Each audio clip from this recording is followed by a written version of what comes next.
Good afternoon, everybody. My subject, as Chris has said, is the strategic significance and the practicalities of CO2 EOR and storage. And what I want to talk to you about today is a new business stream for the oil industry, and that is storing liquid carbon dioxide in depleted oil and gas fields and also in saline aquifers, and they're called nowadays also saline formations.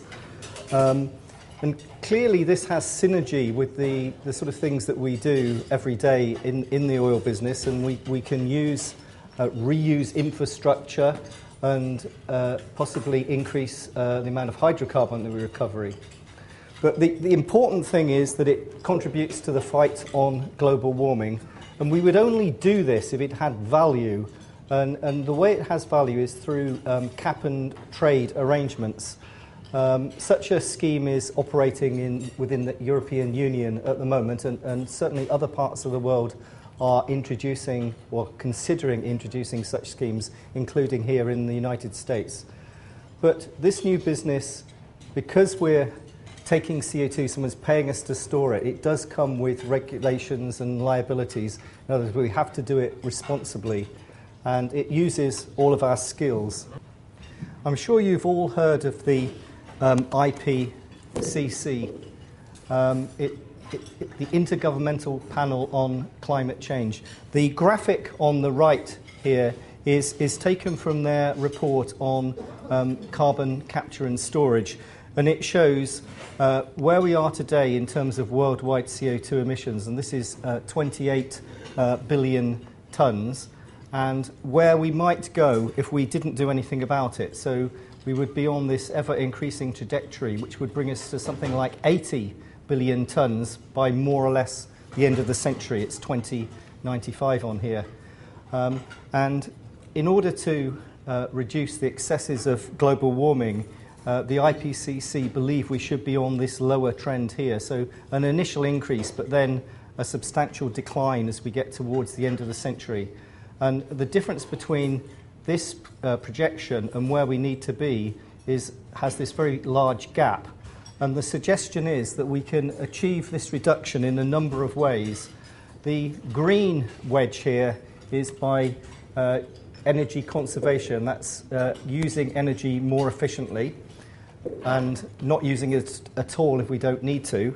The yellow sector is a contribution from renewable energy such as wind, wave power and solar. The light blue is a contribution from increasing our use of nuclear power. The dark blue or turquoisey colour here is a contribution that can be made by decommissioning old coal-fired power stations and replacing them with gas-fired power stations. For a unit of electricity, the emissions from a coal-fired power plant are twice what they are from a gas-fired power plant. So by doing that, you can halve emissions. But having said all that, the biggest contribution that's expected is from carbon capture and storage, and this is this orangey brown colour here. On here I've drawn a line at 2030, and I've picked that date because it's about one generation on from now. And the thickness of this orange wedge here is in fact 4 billion tonnes. So what this is saying is that in 2030 we would need to capture and store 4 billion tonnes of carbon dioxide if we're going to keep up with this schedule. And that would increase to 18 billion tonnes per annum by 2095. So what is 4 billion tonnes of CO2? What would it look like? If you had it at its liquid density, the density that it would have in the subsurface at which we would store it, that amount of CO2 would occupy a tank which would be 1 mile by 1 mile by 1 mile. So we're talking about an enormous amount of carbon dioxide.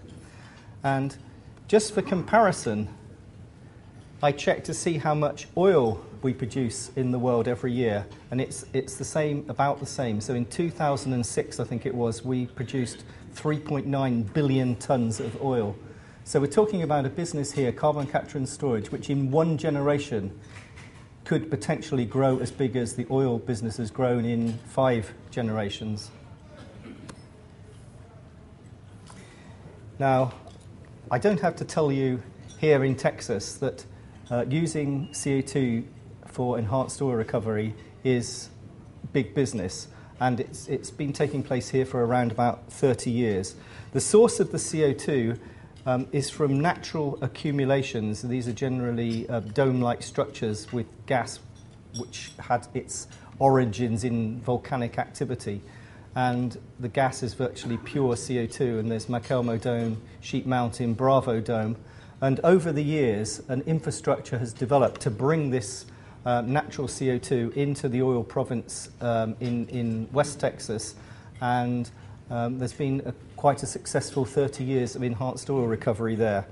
As time has passed by, people have seen that there's an opportunity to capture anthropogenic CO2, particularly at gas processing plants, one here, one at LaBarge here, and one up here in North Dakota.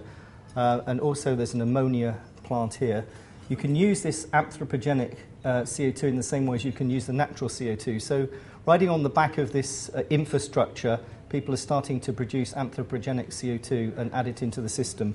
And overall, it's about 45 million tonnes of new CO2 that's injected each year into oil fields. There are 53 projects in the United States, 60 worldwide, and these produce 260,000 barrels a day of incremental oil. Now, it's big business here in Texas, but when you look at that amount of oil on a world scale, it's only 1/3 of 1% of world production. So CO2 EOR does happen. It is good business here, but it's not taken off worldwide. And in particular, there have been no offshore CO2 EOR projects. Now, the reason that we're interested in carbon capture and storage at all is to do with the fact that going forward, it's seen that coal will play a very big role, particularly in power generation. And this chart I find very interesting. It attempts to compare world energy resources on a ton of coal equivalent basis, or in fact gigaton of coal equivalent basis. And the different colours here are the dirty turquoise colour is coal, the light blue is oil, and the darker blue is gas. So if we look here for the Middle East, you'll see that there are only relatively modest coal reserves, but massive oil and gas reserves. So that's the situation in the Middle East. If we come over here in North America, you can see that by far the biggest reserve of energy is in coal, with only modest amounts of oil and gas. This does actually exclude any oil in oil sands and any shale gas, so it's only conventional oil and gas reserves. But nevertheless, it's likely that going forward in North America there'll be an increasing use of coal. But it's true here in a developed part of the world. It's even more true in the developing parts of the world like India and China. You can see they have vast coal stocks, but very little in the way of hydrocarbons. And so it's perceived that going forward in the developing world and also in the developed world, that there'll be a lot more use of coal. And if we didn't use coal in coal-fired power stations in a way where we captured the carbon, then that would be very polluting indeed to do that. Now, I want to turn now to a little bit about what's been happening in the UK. In 2008, the UK emissions were 532 million tonnes, and about a third of that comes from power generation in fossil fuel power plants. And there are two big polluters. The biggest one in England is 23 million tonnes in a year, and the biggest polluting power station in Scotland is at Long Annet, and that's 10 million tonnes a year. These sorts of emissions are coming to the attention of the environmental lobby, and there are quite a lot of protests going on, and that was an example of one. So turning now to the commitment that the UK has made to reducing greenhouse gas emissions. It was a signatory to the Kyoto Protocol, and it agreed to reduce greenhouse gas emissions by 12.5% from their 1990 base level, and to achieve this between 2008 and 2012. Now, this is for a basket of greenhouse gases, so it includes more than carbon dioxide.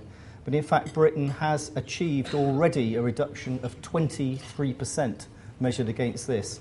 And it's likely that by the time we get to 2012, it will have double met its Kyoto commitment.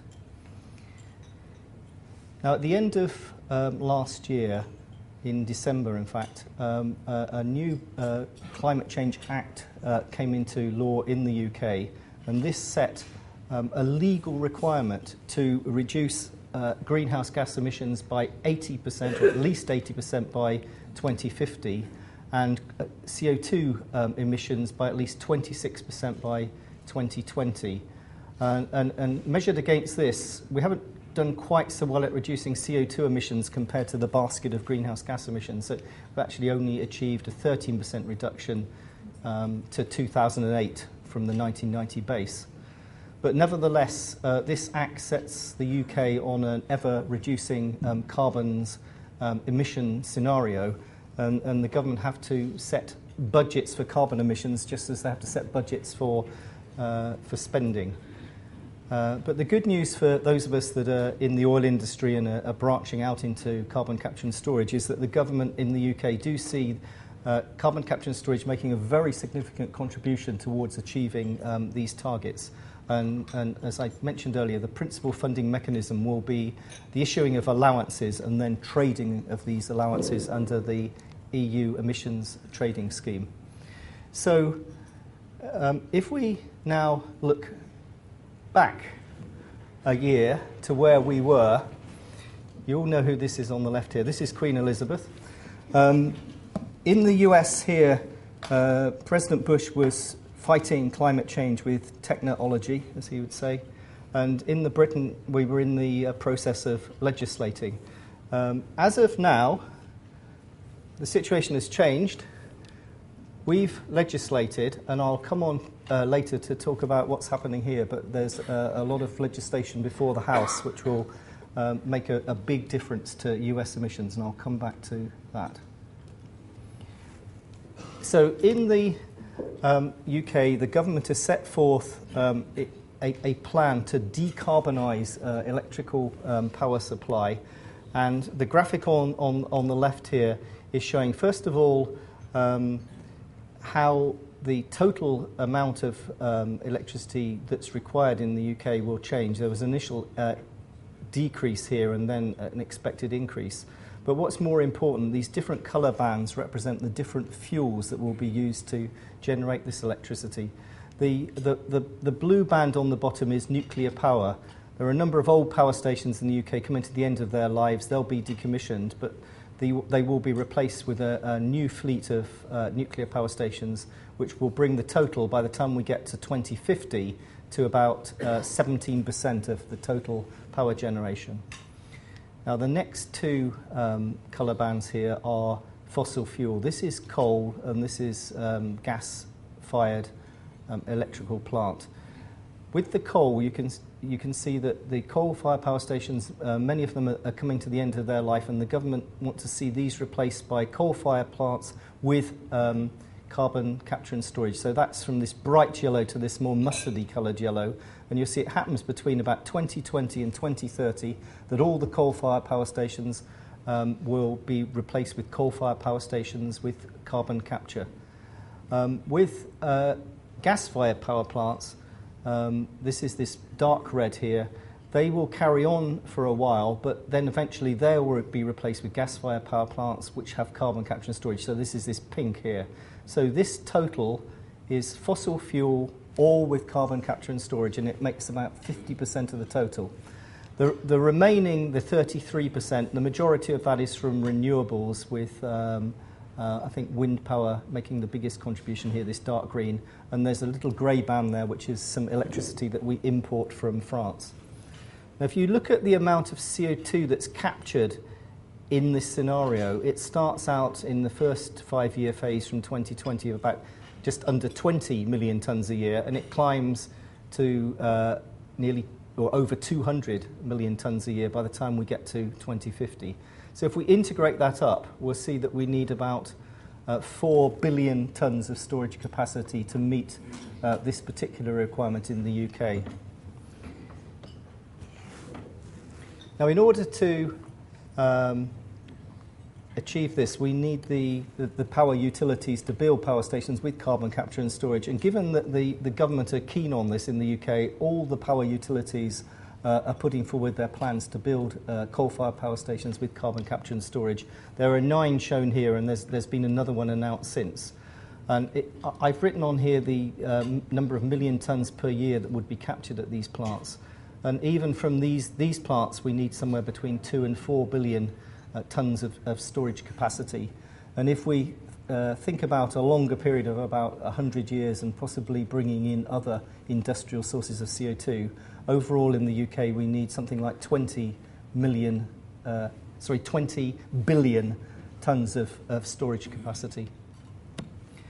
And it's seen that the CO storage will be in oil fields and possibly as part of enhanced oil recovery projects in depleted gas fields and also in saline aquifers. Before we go on and talk a little bit more about the storage options, I couldn't give one of these talks without just briefly mentioning the different ways in which CO2 can be captured when generating electricity. There are principally 2 techniques, so-called post-combustion capture and pre-combustion capture. With post-combustion capture, you have your fairly conventional or your conventional power plant, and you put a chemical plant on the end here which actually separates out the CO2 from all the other exhaust gases. It's normally done by an amine adsorption process, but it does enable you to separate out the CO2 and send that to storage, and you can then just vent the other exhaust gases. What you do is you take your hydrocarbon fuel, coal, oil or natural gas, and you convert it to hydrogen and CO2. And the hydrogen is used in a fairly conventional gas-fired power station, but rather than using natural gas, it burns hydrogen. The process by which you convert the coal or oil or natural gas to hydrogen it's slightly different. If it's a solid fuel, you do some low-temperature oxidation in the presence of oxygen, so you need an air separation unit to separate the oxygen from the nitrogen. And the result of that low-temperature oxidation is that you get carbon monoxide, which you then convert in a so-called water shift reaction or a hydrolysis reaction into hydrogen and carbon dioxide. And then you can just separate these 2 gases, use the hydrogen, as I said, for powering the power plant, and you can send the CO2 to storage. If you start with natural gas, you do something called reforming. You heat the gas, and that converts it to hydrogen and carbon monoxide, and then you convert this carbon monoxide to more hydrogen and carbon dioxide through the hydrolysis reaction here. A third variation here called oxy-fuel is just a slightly different version of post-combustion capture, where you put an air separation plant on the front of your power station and you do your combustion in oxygen, and then your products here are just water and CO2, and it's fairly easy to separate water from CO2, so this makes the post-combustion process simpler. One final point before I move from this slide, something important to remember. I mentioned it earlier that coal has twice the CO2 emissions of burning hydrocarbon gas. So if we didn't do anything about it, producing a megawatt hour of electricity burning coal would produce 900 kilograms of CO2, so that's 0.9 of a metric ton. If we used gas and produced the same amount of electricity, it would only be 0.4 of a metric ton, so factor of 2 difference here.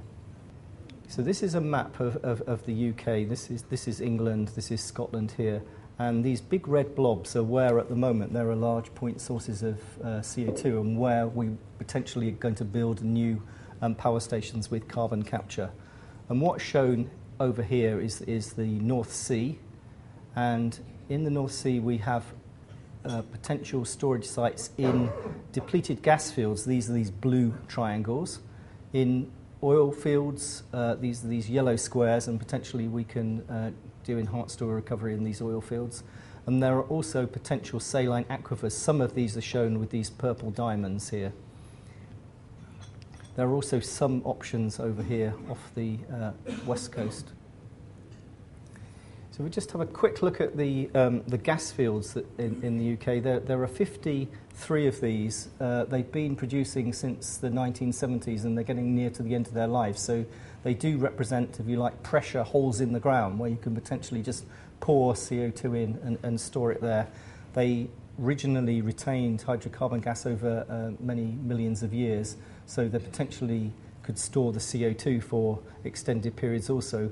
But there may be some concern. You've drilled lots of wells through them, so that's maybe added migration paths which the CO2 could potentially leak out through. And you've also lowered the pressure a lot, so that might cause rock mechanical effects, which means that when you pressure them back up again, they're not as secure seals to gas as they might once have been. Another issue is that in some of these fields, the aquifer can come in and take the place of the gas, so you would have to push that water back out again if you wanted to use the space, and that might not be so easy. But nevertheless, there's potential for possibly up to 2.8 billion tonnes of capacity in the UK's depleted gas fields. In terms of aquifers, there are aquifers all over the North Sea which are potentially suitable, and estimates suggest that they have capacity of several tens of billions of tonnes. Remember, we needed 20 for 100 years in the UK, so it does look as if we do have enough storage. And in the same area as the gas fields in the southern North Sea here, there are a number of closures that have been identified which could store CO2.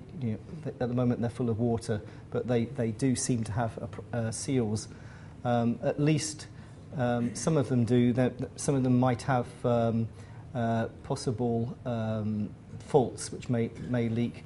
And there's lots of gas around there. The question is, why do these structures not have gas in them? Is it because gas came in and went out again, or were they perhaps not on the migration path for the gas? So there are issues around using these. In the next two slides, I'd like to talk about EOR and compare and contrast CO2 EOR in an onshore environment compared to offshore. So here in Texas, it's very successful. There's a CO2 supply network that's developed. There are lots of wells. Most oil fields here are developed on pattern floods. If you want a new well, that's relatively cheap, and if you want to refurbish old wells, that's also cheap. The secondary recovery from water flooding is also fairly low. It's in this range, 35 to 45, so it sort of gives you 55 to 65% of the oil remaining to actually target with your CO2. You can, when you're onshore, you can start with a pilot in a corner of the field, and if it works there, you can roll it out across the field. And you have a very large surface area to build gas processing plants, because when you inject CO2, you eventually produce it as well, and you have to separate that out, recompress it, and re-inject it. So you need a fairly large plant to do that. And doing all this is certainly currently economic, and it's going on. If we look at the situation offshore now, at least up to the present time, there's been no CO2 supply, but this climate change imperative might mean that quite ample supplies of CO2 become available soon. But offshore fields, they're developed with relatively modest number of wells. We don't have pattern floods. We tend to have our producers at the crest of the structure and the injectors around the edge. And because we've had plentiful water supply, there's been a lot of water flooding in these fields, and recovery factors are 55 to 70%. And in fact, the Piper field, which you might have heard of because of the accident there, is going to recover 78% of the oil in place from water flooding. So it leaves a much smaller target for CO2 EOR. Because you're offshore, you don't have a CO2 supply, it's very hard to do a pilot and to implement the project in phases. You have to convert all your facilities in one go for a full-scale project, because most things that exist on your platform are not consistent with a high CO2 content in the produced fluid. And you have relatively limited weight and space available to install all these new facilities. Nevertheless, it's estimated that we could store upwards of 500 million tonnes of CO2 in UK oil fields, and along the way produce from 1 billion upwards incremental barrels of oil. However, none of this is economic at the moment. It's estimated that there would need to be a sustained oil price of $100 a barrel to make this economic. Just very quickly here, the point I was making about the well spacing. This is the Little Creek oil field in Mississippi. It's a Google Earth image. And the white dots that you can see on there, they're the wellheads in the patterns. Even where you can't see them because of the trees, the wells are still there. So the wells are 700 feet apart. This is the Miller oil field in the North Sea, where I was working on trying to design a CO2 project. We just have about 10 producers along the crest of the structure, about 5 injectors around the edge. So a lot fewer wells, and they're sort of nearer to the 6,000 feet apart. Now, you may have heard that the UK government is going to fund a first-in-class carbon capture and storage project, and it's set aside about £1 billion to pay for this. So that would be something like $1.4 to $1.5 billion. The requirements are for offshore disposal of the CO2. The power station from which the CO2 is captured has to be a coal-fired power station, but it could include oxy-fuel. And the reason that that's been specified is that the government see that this would be the technology that would need to be retrofitted to power plants in China. So by specifying that it has to be post-combustion with coal, they're trying to make the technology that's most transferable to the developing world. They're prepared to pay for capturing and storing the CO2 associated with 300 to 400 megawatt of electrical generation, so it's about 2 million tonnes a year. The first CO2 has to be in the ground in 2014, and it has ongoing discussions with 3 consortia. There's a slight change in position now from what I've got on there. They are looking to select 2 of these projects and fund a front-end engineering design study for both projects. So there's a slight variation from the original terms of the competition in that respect. And this project will be one of 10 or 12 projects within the EU, which will be ongoing by 2015. I want to just look briefly now at 2 projects which you might have heard of, where CO2 is being stored in large quantities and where there are associated international projects which are looking at issues around how you monitor the CO2 and how you ensure that it's stored safely for the long term. The first of these is in the Sleipner gas field in the Norwegian sector of the North Sea. Here they're producing gas which has a 9 mole percent CO2 content. And in order to export this to market, it has to be reduced to less than 2.5 mole percent. And so what they've installed on a platform, they've installed a new platform, and on it they've put an amine separation plant. And here they're taking the CO2 content of the gas down from the 9 to the 2.5 mole percent, and the CO2 captured is compressed and injected into a shallower aquifer here in the Utsira formation. And they're doing this to avoid a tax that the Norwegians have imposed on offshore CO2 emissions of $50 a tonne. This project has been going since 1996, and it's about 1 million tonnes a year that's been injected, and it's certainly over 10 million tonnes has been injected to date. And as I say, there's a lot of work going on, particularly from the International Energy Agency, trying to understand the fate of the CO2 in the subsurface and what monitoring we need to do to ensure that CO2 is safely secured as part of understanding if carbon storage is a real and valid technology that can be used to fight climate change.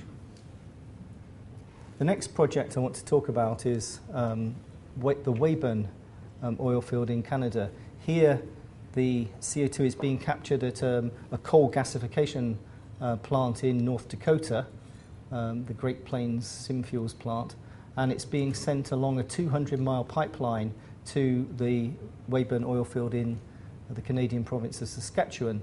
And the CO2 is being sent at 2 million tonnes a year, and it's being injected into Weyburn for enhanced oil recovery.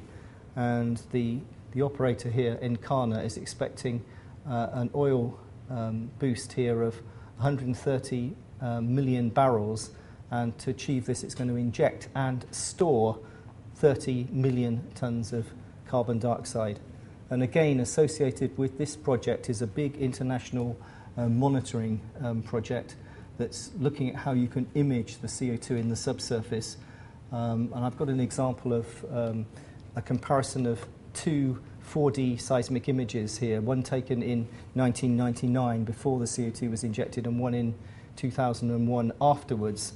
And there are a number of horizontal and vertical injectors here where the CO2 has been injected, and what you've got here is colour banding. The red is showing you where the CO2 is, and white where there's been no change, so the CO2 hasn't reached there. So you can see that seismic monitoring does seem to be a fairly powerful tool for investigating the fate of CO2 in the subsurface.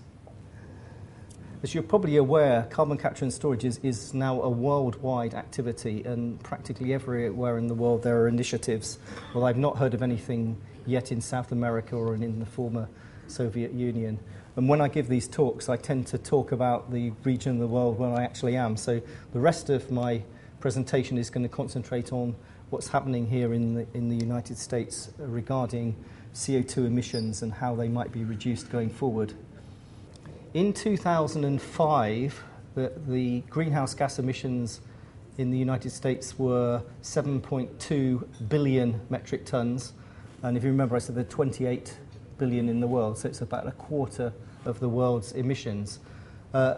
This is for a basket of greenhouse gases. If we just look at CO2, it's about 84% of that total, just over 6 billion.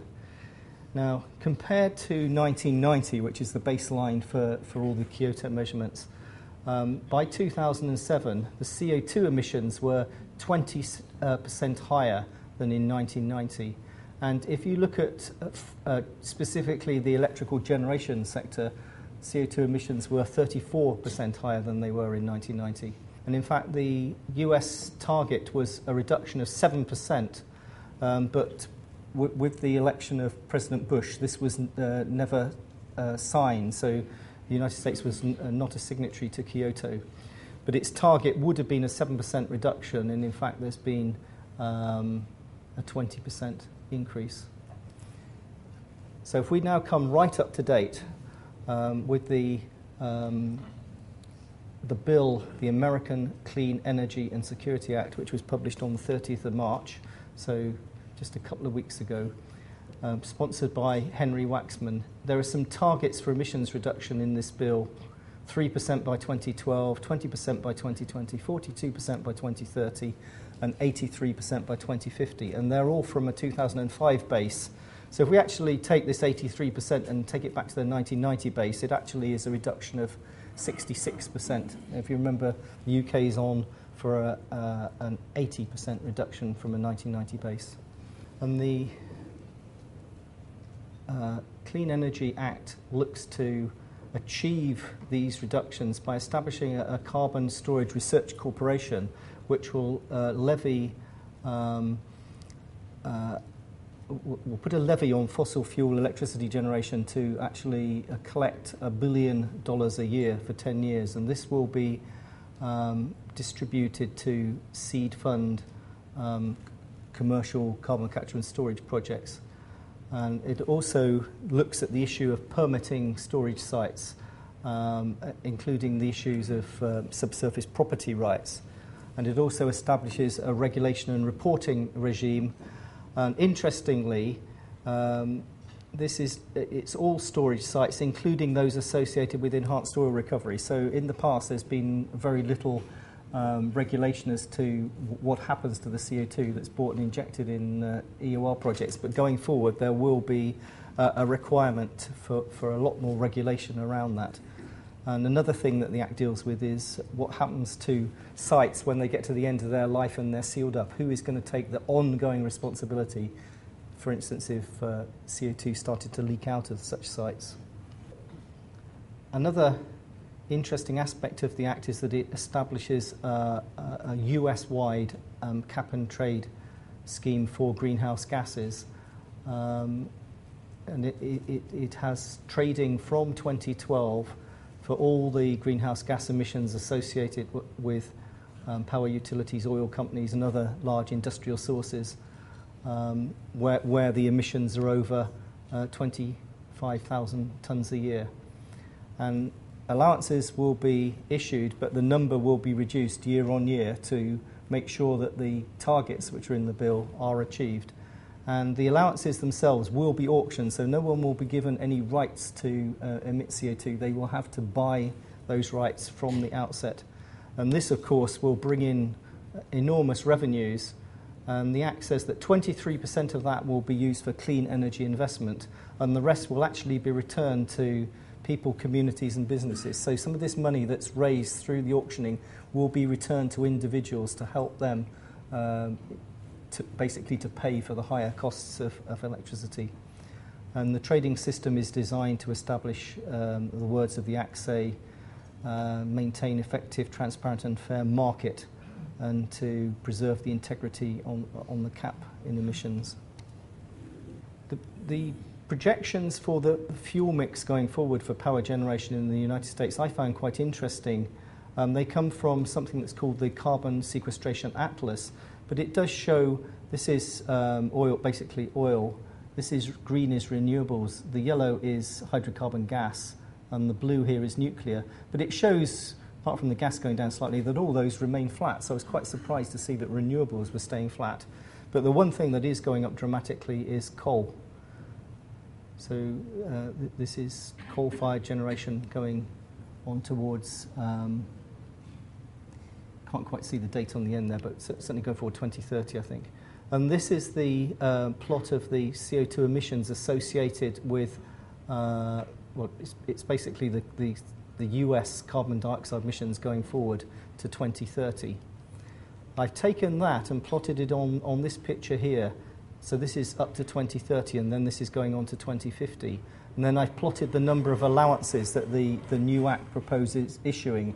So you can see that this is the current trend, and this is the trend that the US will need to get onto if it's going to fulfill the targets that are in the Clean Energy Act.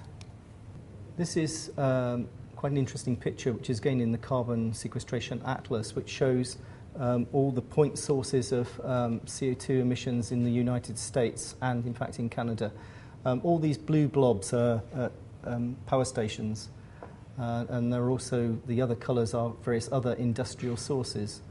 But from the power sector, 2.4 billion tonnes a year at the moment, and that's out of between 5 and 6 billion tonnes worldwide. And as I said, this is growing substantially. But the Atlas also shows that there's potential to store all this CO2 in various sites around the United States. In oil and gas fields, which are shown in red here, there's potentially storage for just over 90 billion tonnes. In saline aquifers, shown here in blue, there's a very, very big number, which is in fact over 3 trillion tonnes, but I'd be very cautious about estimates for storage capacity in aquifers. This is based on gross pore volume in the subsurface occupied by the aquifers, and then taking a factor between 1 and 4% of that as the capacity for CO2 storage. That is probably quite a large overestimate. The final possibility is to store the CO2 in unminable coal seams, and you can do this in a way that you can increase the methane recovery. It's called enhanced coal bed methane recovery, and that has capacity to store over 200 billion tonnes.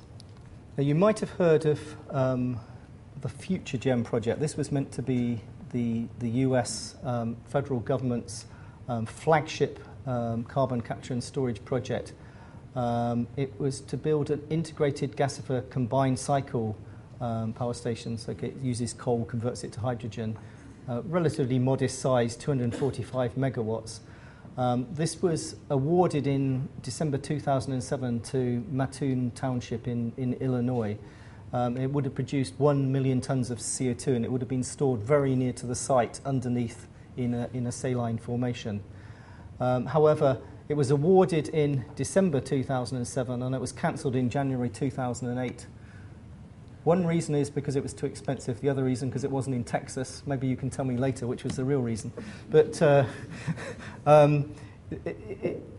there was a re-estimate of the costs, and they'd increased to 1.8 billion, of which the Department of Energy was going to pay something like 1.3 billion. So at that point, they decided to restructure it, which is on my next picture. But just for the moment, it's likely that this project will be revived and be part of a larger portfolio of projects. But the cost has escalated even more, so it's 2.3 billion now.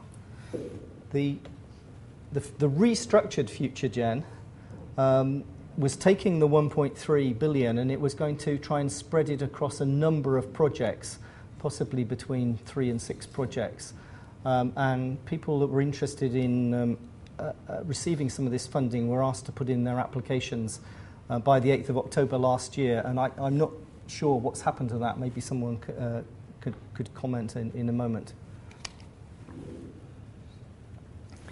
And also, I'm sure you're aware that the United States has set up, I think it's 7 regional carbon sequestration partnerships, and this involves over 350 state agencies, universities, companies, etc., and they're all working on what would be basically best practice for carbon storage across the different regions of the United States.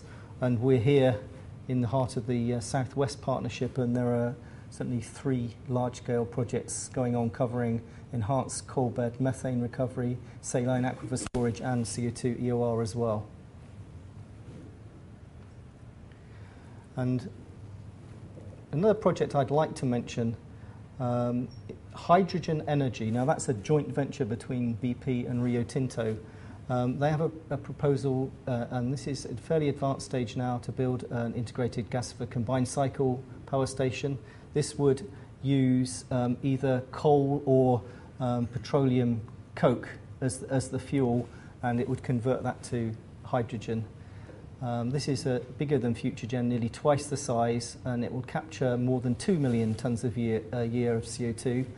It was originally planned for Long Beach. It's been moved to Kern County, and the CO2 captured will be used for enhanced oil recovery in Occidental's Elk Hills oil field.